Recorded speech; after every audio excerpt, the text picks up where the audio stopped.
Okay.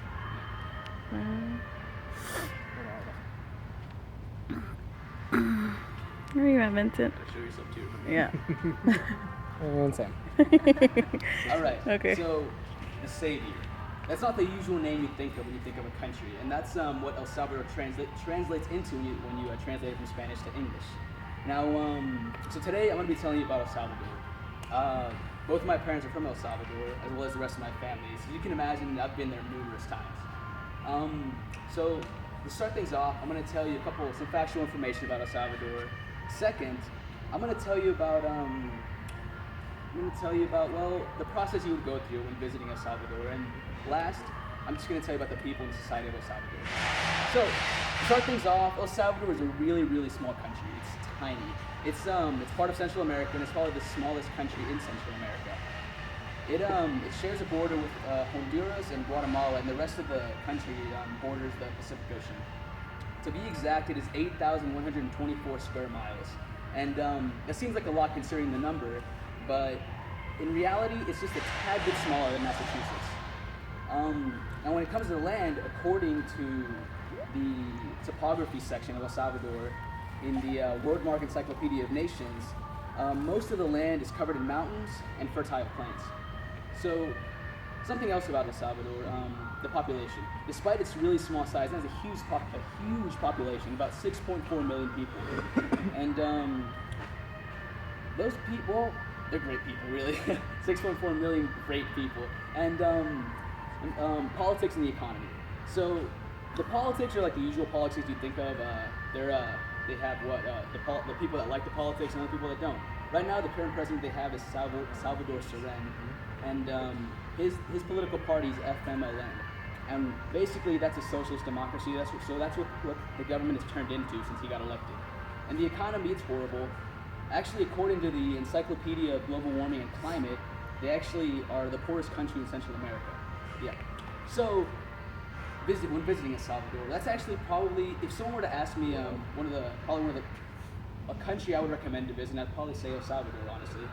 And reason being is because you don't really go too much to get there. All you do is you get your passport and you're good to go. You get your passport and honestly what would help is just get some passport and have a grasp of how to speak Spanish, because that's also the official language in El Salvador is Spanish. While some people do speak English, the majority speak Spanish.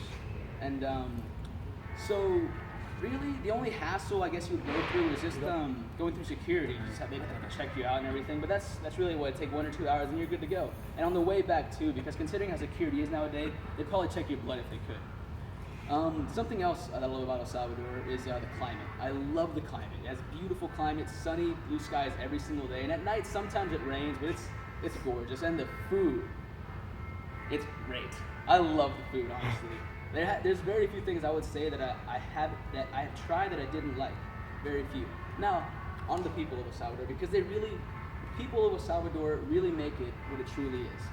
So, the people are really friendly. Everyone over there is actually really friendly. A stranger could be walking down the street, and you strike up a conversation with them, just a question, and they could go on for hours and hours talking about just anything really, and you basically have to stop them unless they'd go on forever and ever. Even the vendors and everyone's just, honestly, despite the horrible economy that they have, everyone is actually really happy. Everyone seems really happy, and that's something you don't really find a lot within countries that have a really bad economy.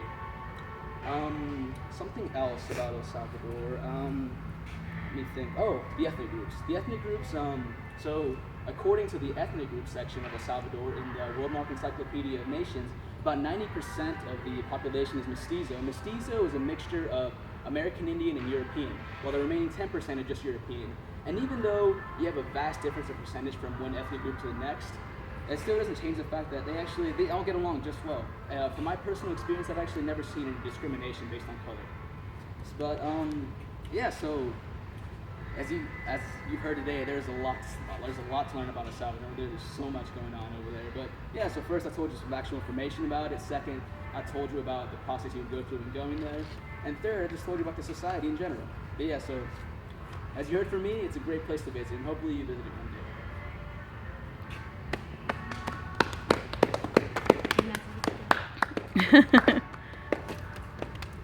Oh, content.